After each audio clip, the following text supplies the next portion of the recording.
Welcome to my channel, The Flix Judge, where you will get detailed reviews and honest ratings of global movies and OTT series so that you can watch only the best content worthy of your time.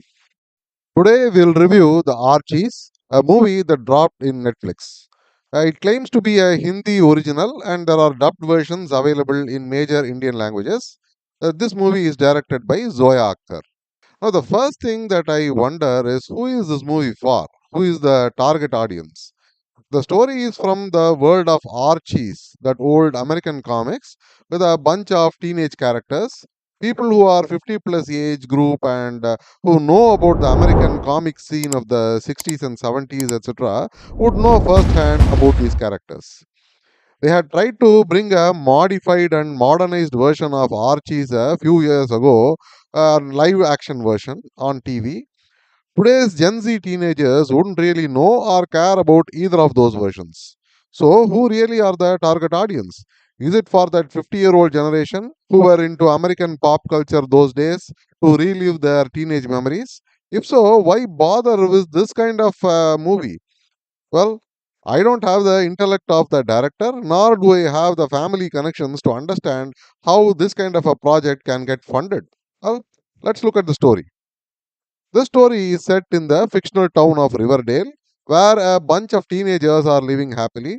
There is some kind of a park at the center of this town, which a rich businessman from the town is targeting to build his mall or whatever property.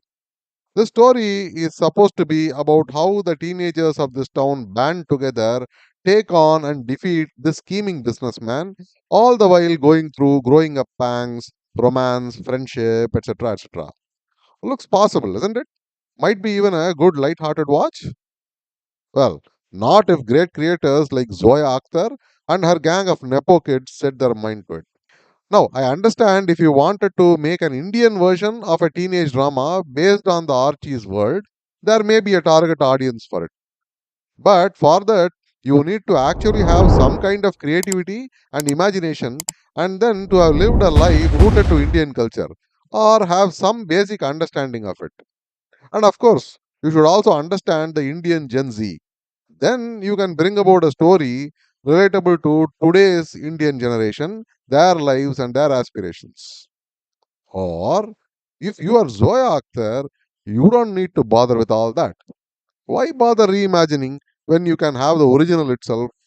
So, in this movie, everyone has Western names, the shops are Western, everybody speaks English, they dress Western, just look like the original Archies. Okay, but what about the skin color? Well, let everyone have fair skin. But how is that possible? Would it not be some kind of cultural appropriation? We all know what happened to Netflix's Cleopatra. Well, these are just simple problems if you have the intellectual prowess and the mighty imagination of the great Zoya Akhtar. All it needs is just a one line backstory. Oh, this is an Anglo Indian town built by an Englishman for Anglo Indians. No need to bother that English are different from the Americans. Which Indian would know the difference? They are not going to watch anyways. And behold, we have this wonderful Netflix movie, The Archies. Okay? Even if the script is that bad, maybe the star kids might save the day. After all, we have a whole Nepo brigade Kapoors, Khans, Bachchans. I read somewhere that after 1 year of search, the director was able to find these great talents. I thought, why even bother? We all know in India that unless you are related to people in Bollywood, you cannot act. It's a scientific fact. It goes to show how fair minded and committed to her craft our director is. So I was really looking forward to some great performances. I was sure these young artists of that series Game of Thrones, who played Arya or Sansa Stark or King Joffrey, would like to learn a thing or two from our star kids. Just kidding, just kidding. Of course, their acting was so generic and a total letdown, not even one noticeable performance from anyone whatsoever. However, this I would totally lay the blame on the director again. Why?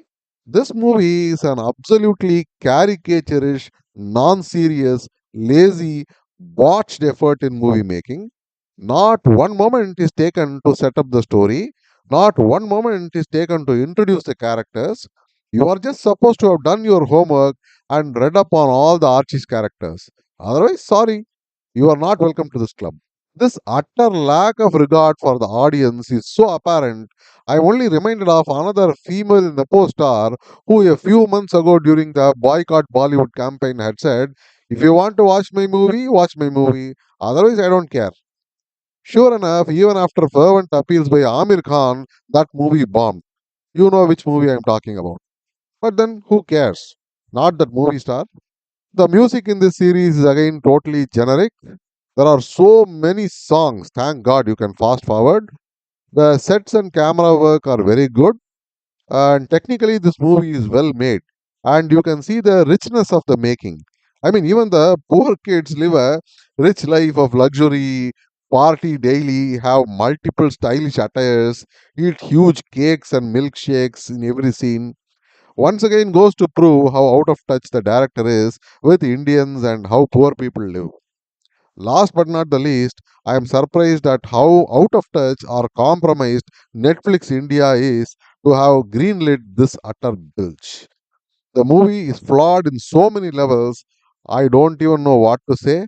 There is no point in providing a rating for this movie. I wouldn't advise anybody to watch this movie. Avoid this boring piece of trash at all costs. See you again with another review. Until then, bye and happy viewing. Thank you for watching. If you like this video, please like, share, and subscribe. I go through hours and hours of content so that you can watch only the very best ones in your precious free time. Thank you.